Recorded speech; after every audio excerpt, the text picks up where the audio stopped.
So, Robert, you've written this wonderful, thought-provoking book about E.J. Hughes's work on Shawnigan Lake.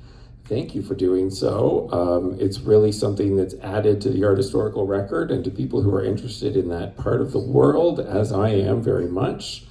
As a starting point, I wonder, would you mind speaking a bit about how you first met E.J. Hughes and how you came to know him and his work so well? I'd be happy to do so. I hope this microphone distance is reading loud and clear in the audience. I came to Victoria in 1975, and one day I was in the Special Collections Library at the University of Victoria and discovered a beautiful painting. It's a painting of logs in the water at Ladysmith Harbour by an artist named E.J. Hughes. Having grown up in Toronto when the world was full of abstract paintings, I had never heard of Hughes. And I soon learned that Hughes had a reputation of being a rather reclusive person who lived somewhere in the wilderness of Vancouver Island. But he was a realist painter in the modern age, and that really appealed to me. And the more I discovered about Hughes' paintings, the more I felt, for instance, there was an exhibition of his up in Nanaimo at the university there, and I went to see the exhibition, and when I came out of the gallery, suddenly the whole world looked like a Hughes painting. You know, when an artist can do that to you, really change the way you see things, I think they're really having a very positive effect. So I persisted and saw every Hughes exhibition there was. They were few and far between. There were very few of his paintings on Vancouver Island. You didn't see them in people's homes. But I wrote about him in my newspaper column in very favorable terms. And one day in 1993, a woman named Pat Salmon telephoned me, and she said, "Mr. Hughes would like to know if you'd like to join him for lunch. If you and your wife would care to join us, we're coming into town. It's his annual trip to Victoria to get his car serviced." I was expecting a sort of hermit or something, I don't know what, but we went to the Snug at the Oak Bay Beach Hotel, and Hughes came in, and he was sort of gregarious and jovial, and bright blue eyes, erect bearing, very upright, and neatly trimmed mustache. He was wearing this necktie at the time. This is Hughes' own necktie. Oh wow, the very same one. So Pat Salmon emptied out a paper bag full of photographs on the table, and we proceeded to start looking at the photographs of his paintings and talking about them. Well, talk about them. We were there for 2 hours before we got around to ordering lunch. He wasn't a hermit at all. He just didn't. He liked social circumstances which were what he had decided he wanted to do. So anyway, we had a lovely time, and 3 years later, I was called again and asked if my wife and I would like to join them for lunch at Maple Bay. So we met them in the parking lot of the White Spot restaurant in Duncan, and we all got into his Jaguar, Hughes and I sitting in the back seat. And he took us to his home and invited me to come and visit his studio, which I photographed at the time. And then we went out to Maple Bay. And after lunch, we drove around the waterfront there. And he'd be indicating to my wife, who was driving his car, just pull over to the side by that tree. Now, slowly, okay, stop. Here, because the view out the window was, of course, exactly the view he was painting at home at that time. I mean, I couldn't believe the experience of the artist I so richly admired, who was taking me right into his world to see things through his eyes. Those really are the two major events I had. I met him a few times other than that, but those were the big ones. Oh, well, thank you for sharing that. That opens up a lot. I'm curious as well. I know you've written multiple books on E.J. Hughes, including one on his work as a war artist. Would you mind sort of letting us know sort of a summary of the books that you've written? And I see a stack of them here, and letting us know more specifically about what made you want to delve into doing one at Shawnigan Lake. I know it makes a lot of sense for his career, but maybe just to explain that to everyone here. I sure will. Just a moment. Take your microphone just a little bit further away. Oh, sure. I began in 2010. Pat Salmon, who I mentioned had been with us in both of those luncheon events, was Hughes' great helper. And Pat had been working since 1977 to write the biography of E.J. Hughes. But there was more and more information, and he kept getting more and more famous, and the whole thing really got out of her hands. She continued to interview him constantly and photograph his work and collect everything about him, and she became his social secretary and his gopher and his helper of all sorts of things.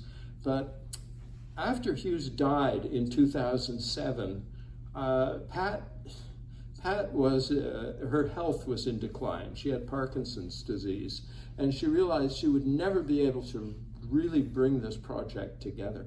So she called me one day on the phone, and she said, "I would like you to become Hughes' biographer." Well, I didn't hesitate. I said yes right away. And I began making visits, and she gave me the archive which she had collected on him. And I began sorting it out and putting it all into order and trying to come to terms with the huge amount of information she had squirreled away. And I knew it was going to result in some sort of book, but it took a while to figure out what kind of book. Mm-hmm. And a few years later, after I had made the acquaintance of the ladies who are in charge of the Hughes estate, I felt confident to suggest to them that I would like to do a book on Hughes. I needed their permission to use the artwork, and I had the archive.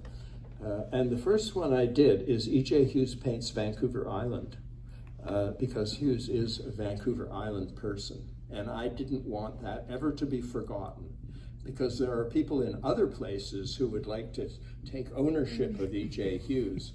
But I felt Vancouver Island was the important one right off the bat. Having done that, the next year, I followed his work as he went up the coast and through his school days in Vancouver, and also on his trips across the interior of the province. And the second book is called E.J. Hughes Paints British Columbia, and it's about his paintings of places other than Vancouver Island. But, you know, I began to think that things were getting a little bit serious, because those are big, heavy books. And so I thought, let's give the public something really fun. This is a smaller book. It's only half as long. It's called the E.J. Hughes Book of Boats. Because I realized the paintings people like best from Hughes are the paintings with boats in them. And so I gathered all kinds of boats that he painted. There were logging boats and fishing boats and ferry boats and the Princess Marguerite and all the rest, and made a book of boats. And it turned out to be very popular indeed. But there was one other book which really needed to be dealt with, and that was Hughes as a war artist. Because he was a war artist. He was the longest serving of all Canadian war artists. He was the first one in, the last one out, and the most productive of them all. But all of his war work was retained by the Canadian Army and is at the Canadian War Museum. And nobody had ever really seen it. But I had Pat Salmon's notes and Hughes' diaries from his war years and his correspondence. And so I went to work and put it together. This one could only have been done, though, with the participation of the Canadian War Museum, who supported me in every way they could by providing the photographs and editing and reviewing what I was writing. And this was the most complicated and difficult of all of the books, but one which is vitally important to his career. Having got to that point and pretty well have told the story, I didn't want to finish yet though, because Hughes lived very happily throughout his life at Shawnigan Lake and then at Duncan. And even when he lived at Duncan, he still was related to Shawnigan Lake quite a bit through Pat Salmon. And so the final book in the series is E.J. Hughes' Life at the Lake. And this is the story of it's a personal story. The other ones are more about his career as an artist. But this one tells about his life with his wife Fern, and how he met up with Dr. Stern in Montreal, which made his career possible, and also his relationship with Pat Salmon for the last 30-some years of his life. So this is the new book, and perhaps the final one of the series. Oh, excellent. On that note, can you tell us a bit about how E.J. Hughes came to live at Shawnigan Lake and sort of the choice behind that? And it comes out in the book, but it's a good story. Well, it's hard to believe, but Hughes and his wife Fern were living in Victoria from 1946, when he was demobilized from his army duties. They came to Victoria, where his parents lived, but he just found Victoria so busy, so noisy, so nerve-wracking. It was just, he lived in James Bay at first, and his parents suggested he should buy a big old house and they could rent out rooms like Emily Carr did, and then he could have a studio and do his painting. But he wasn't the landlord type, and that didn't work out at all. So then he bought a succession of little houses in Fernwood, where he could live quietly with his wife Fern. But their neighbors would have a barking dog or something. It was just dry. He didn't find the peace and quiet that he wanted in 1948 in Fernwood. So they looked around to try to find out somewhere where they could live that was quieter, and they considered Saanich. But then one day he saw a newspaper advertisement for property at Shawnigan Lake, and the real estate agent took them up there. They had no car, they had no telephone, they had nothing. But the realtor took them up there, and Hughes saw this big ramshackle old house by the lake. He got out to have a look around. By that time, his wife Fern was suffering from muscular dystrophy, and she didn't want to walk up the hill to the house, so he went and looked at it himself. And you know, a more practical person would have realized that the only running water in the house was a faucet out on the back porch, you know, and there was no central heating. The place was going to need an awful lot of landscape maintenance and upkeep, but I'm sure that Hughes just stood there, and the quiet of the wind in the trees and the waves lapping against the shore completely won him over. And they took it and bought it and moved in and lived happily ever after. Maybe not practical, but very romantic. I love the story. E.J. Hughes's work was sold by and represented by really Montreal's best dealer of the day, Dr. Max Stern, owner of the Dominion Gallery. And in reading through your book, I was really struck by the story outlining how E.J. Hughes came to be represented by Max Stern. And I wonder, could you tell us how that happened and a little bit about their successful relationship as an artist and dealer? Well, I can. I'll try to make it succinct. You're quite right in saying Max Stern was the #1 art dealer in Canada. And he was a European man, he was from Germany. And his family had owned art galleries before, and he represented, I mean, Henry Moore and Marc Chagall, and it was just incredible what he did in Montreal. But Lauren Harris, famous of the group of 7, introduced him to Emily Carr. And Stern came to Victoria in 1944 and met Emily Carr and said, "I like your paintings, I'd like to have a show in Montreal." Well, she didn't believe him. She'd been burned too often before. Yeah. But he did. He took 56 of her paintings to Montreal, and he had a show during wartime, 1944, and he sold 46 of them. She was astounded. They were going to have another show, but unfortunately Emily died at that time. But Lauren Harris, who was Emily Carr's executor, arranged for her paintings in her estate to be sold through the Dominion Gallery, and that worked out really well for Max Stern. So a few years later, 1951, Stern came out west again, and he was having lunch with Lauren Harris at the faculty club at UBC. And in my envisioning of it, Stern leans across the table and says, "Harris, that deal with Emily Carr really worked out well. Yeah. Have you got any others?"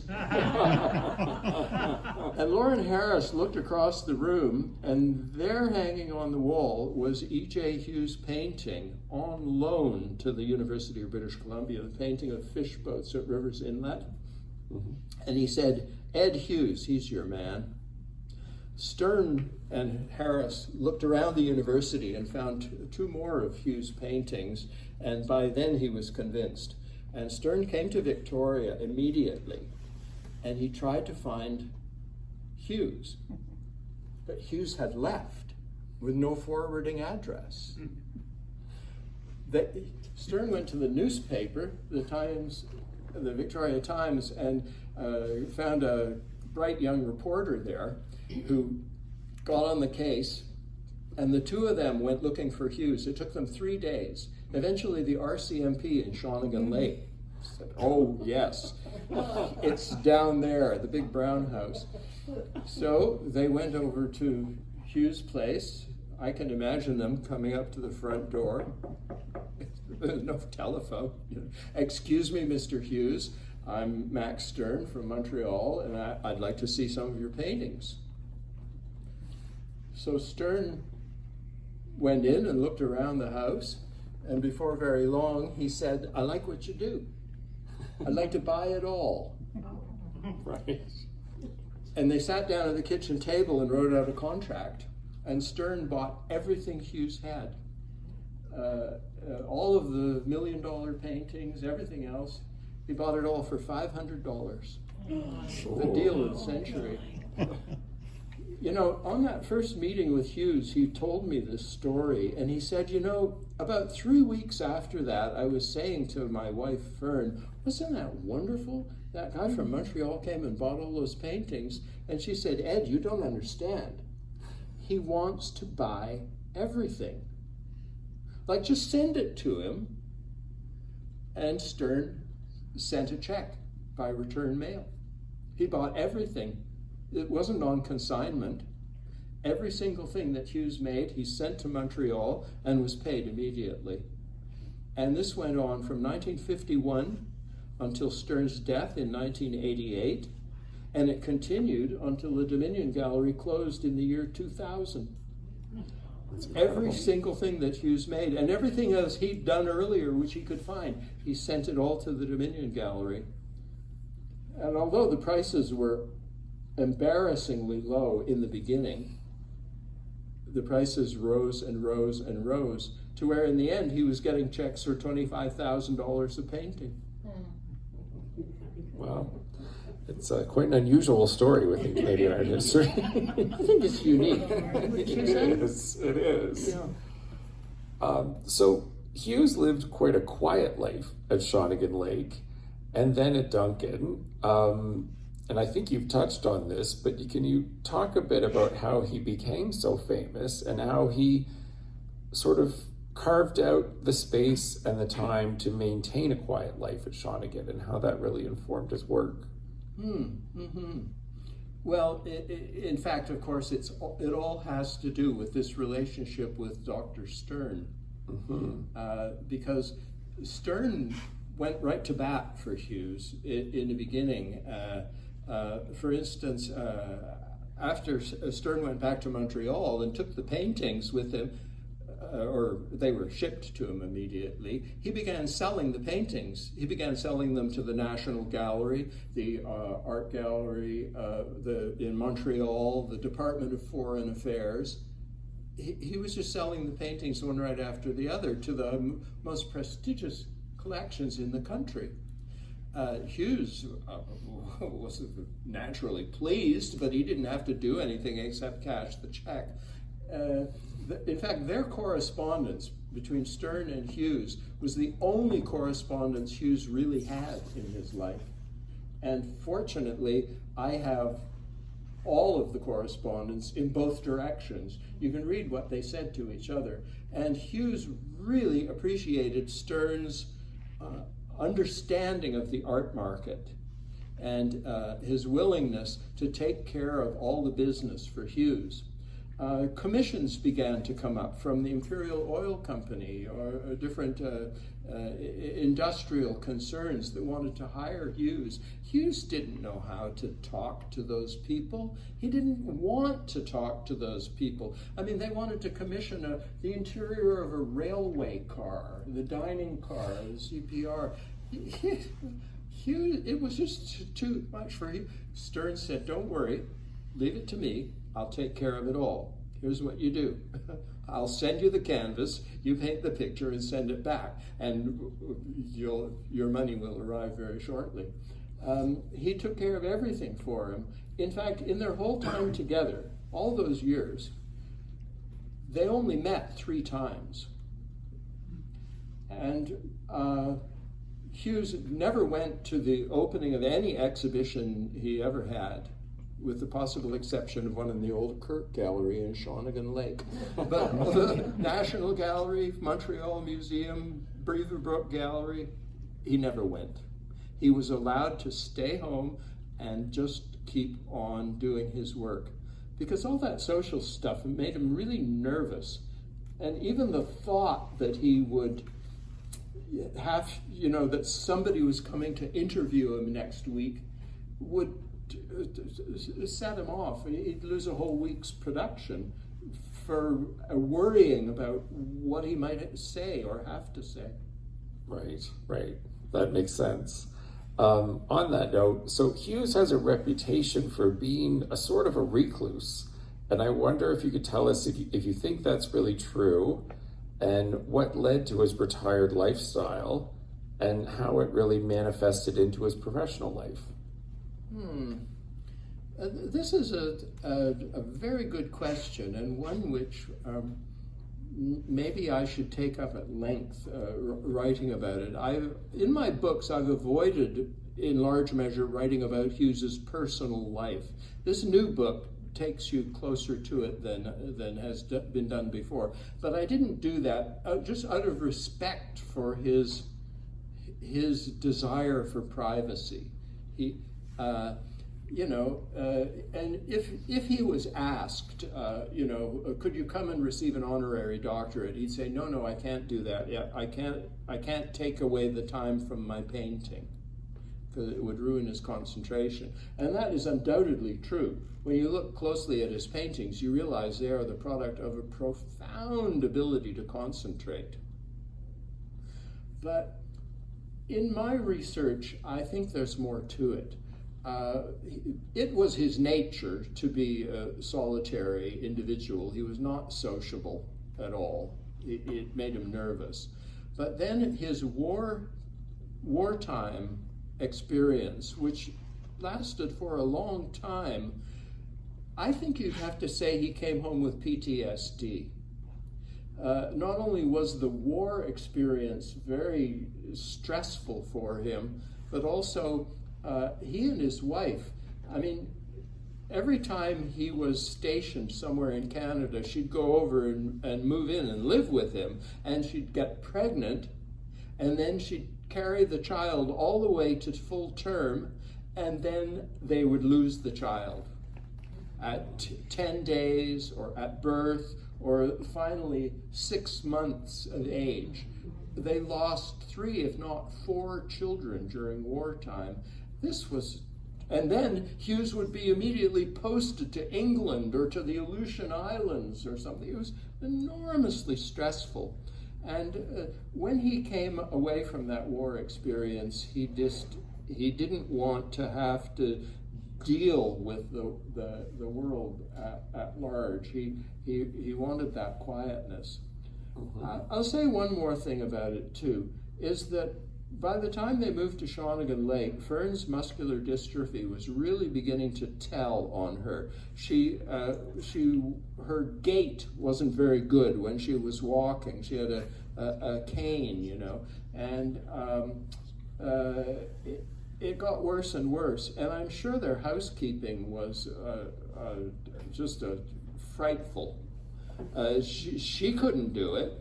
And he wasn't going to do it.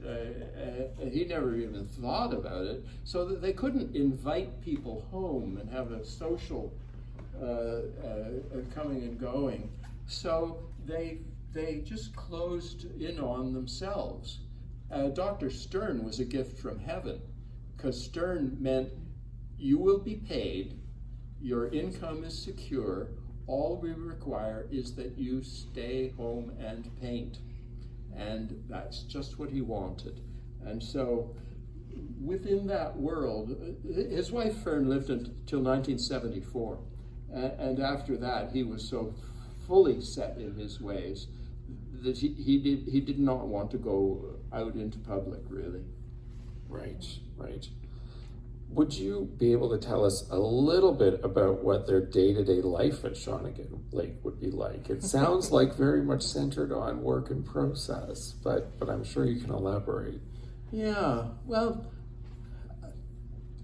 it's always a puzzle to me what their intimate life together there was like, except that they were utterly devoted to each other. She was the first girl he'd ever had a date with in his life. I mean, they just, as soon as they met, he fell for her and she for him, and they were devoted to each other till their dying day. So that was it. Fern had no education, really, and no ambition or desire to do anything but to serve him. So she would be doing the cooking and generally keeping the household together. And Hughes painted all the time. He had a studio upstairs, and he'd go and work away at it. I read a note the other day. He said, "Oh, I have such a temper. I get really angry." For instance, he'd be painting away, and he'd have to stoke the fire, the coal fire in his studio. So he'd get it all. He hated setting, but he'd build a fire and he'd get the whole thing working all nice and warm, and he'd get to painting and painting and painting, and then suddenly he'd realize that he'd let the fire go out. He'd been so absorbed in his painting. He threw the lid off the stove across the room and broke it. He was explaining how angry he could get. But, I mean, you can tell he was so absorbed in his work that nothing got in his way. If he had to, every week they would take the Sunday off for a holiday, and they'd walk over to the Galley, little snack bar nearby, and get an ice cream. That was the big treat for them. Later in his life, when he got a car and they could drive, they'd go over to the Dairy Queen and get a banana split. Pat Salmon said to me, she said, "You know why they went to the Dairy Queen? It was because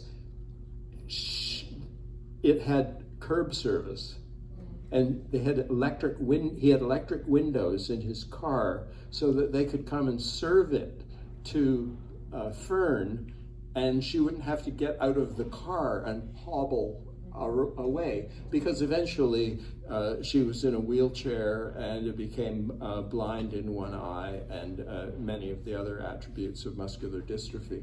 So they were utterly devoted to each other, but I think you'd have to say he was her primary caregiver for many, many years.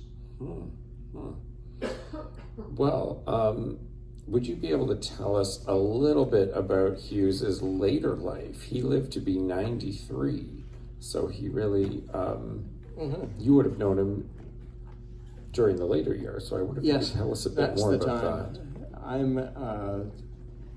I'll try to make myself succinct, because I think we're coming to the end of our allotted time here. Right. But the marvelous part about our understanding for the later years is that Pat Salmon was a woman of many parts. She was a mother of 7 children and a husband who annoyed her quite a bit. And she was busy. She was busy, had grandchildren all over the place, a dedicated Roman Catholic. But she took him out to lunch every 2 or 3 days, or take him for a drive around the countryside, or take the clothes to the cleaners, or get his groceries for him, or whatever it took. And when she came home, she wrote a diary. And how she found the time to write about her whole family, as well as Hughes, is a marvel. But I was able to gather in her diaries and fillet out the parts about Hughes in which she tells you up close and personal. Pat is someone who knew Hughes much better than he knew himself. Right. She was an excellent judge of character, and as a writer, she was succinct. She just said exactly what she needed to say and moved on. And I could tell she was an excellent judge of character, because I know a lot of the people she was writing about, and you know, yeah, of course. So she and Hughes would go out to restaurants all over the Cowichan Valley, all over the waterfront, the kind of places he loved to paint, at Crofton or Mill Bay or up the Malahad, all over. And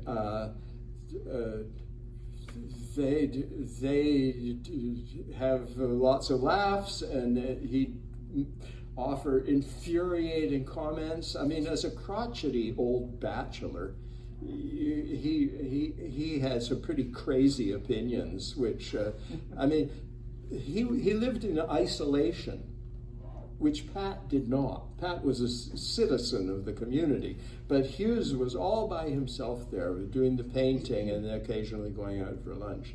And he's an amusing old guy. I've avoided offering the progressively crazier opinions he came up with as he got older and older, just because you have to have some respect and keep your distance. But he was a remarkable fellow. But I can tell you this, right to the very end, Hughes was a sterling character, an upright citizen. He avoided ever saying anything negative about anybody. And of course, he would never do anything like tell a lie or sneak around or do something not at all. I mean, every time I ever saw him, and almost every picture you see of him, he is dressed in a tweed jacket and tie. Right. He was the upright, straight arrow, simply wonderful person. And it's been a real honor to work through his life and have the opportunity to present his life and work in these books. Oh, well, thank you. Thank you so much for sharing so much about it. I have one final question, which I'm hoping you and I have talked a bit about this. One thing I find really fascinating about his work is the level of detail in his preparatory drawings and sort of how they relate to the finished paintings. I feel like you've spent more time with these things than anyone else. and sort of elaborating on what you've observed and what you can find within those drawings would be wonderful to hear if you could. I think we should come back for a special afternoon on that subject. This has been a very interesting thing for me because, as you know, I'm an artist myself, first and foremost. I know what the practice is like. I know what it's like to go and sit in front of a subject of interest and try to draw it. What kind of patience it takes to do that and not to become distracted and wander away or have some other idea, but to actually do it. And that's how Hughes did it. He learned from his Vancouver School of Art days under Charles H. Scott how to draw what he saw. Not copy a photograph, but actually draw what was in front of him. And his practice was to make very careful drawings. He'd spend 2.5 or 3 days doing the drawing of the subject in front of him. You know, sitting on a log by the beach, drawing the Crofton pulp mill or something. And then he would come back for one more day and annotate the drawings. He would write all over them with what colors he was going to use and what the tonal values were of those colors. He did it in a shorthand, which is sort of, it's hard to tell what on earth these, you know, YPP underline L could possibly mean. But it's a shorthand for the colors and tones. Then he would bring these drawings home. Every 3 or 4 years, he'd do a whole sequence of drawings, spend the summer making the sketches, take all the sketches home and just keep them in a pile. And then over the years, days, months, in some cases many, many years later, would pick up the drawing and set to work and turn it into a full-on, full-color painting. And the relationship between every line on the drawing and every color and line on the painting is exactly precise. It never varies. He almost never changed anything in the process of going from A to B, or from A to B to C to D, because sometimes he would do the drawing on location, then he would come home and make a full-size tonal rendering of the painting, just in black and white with a pencil, and then translate that into a larger oil painting, and then perhaps 50 years later, translate that oil painting into a watercolor. It's an old-fashioned way of doing things, and one that I believe you'll never meet an artist who works that way again. But that is probably why his paintings have this unusual intensity to them, which means that even something as simple as a picture of the lakeshore somehow reaches out and grabs people and really touches them. There is a real density there that people really get attached to. Yeah. Well, thank you so much, Robert. Thank you. This is really wonderful, and I hope it's gotten people excited about the book. It's been great trying to talk to you. Thank you.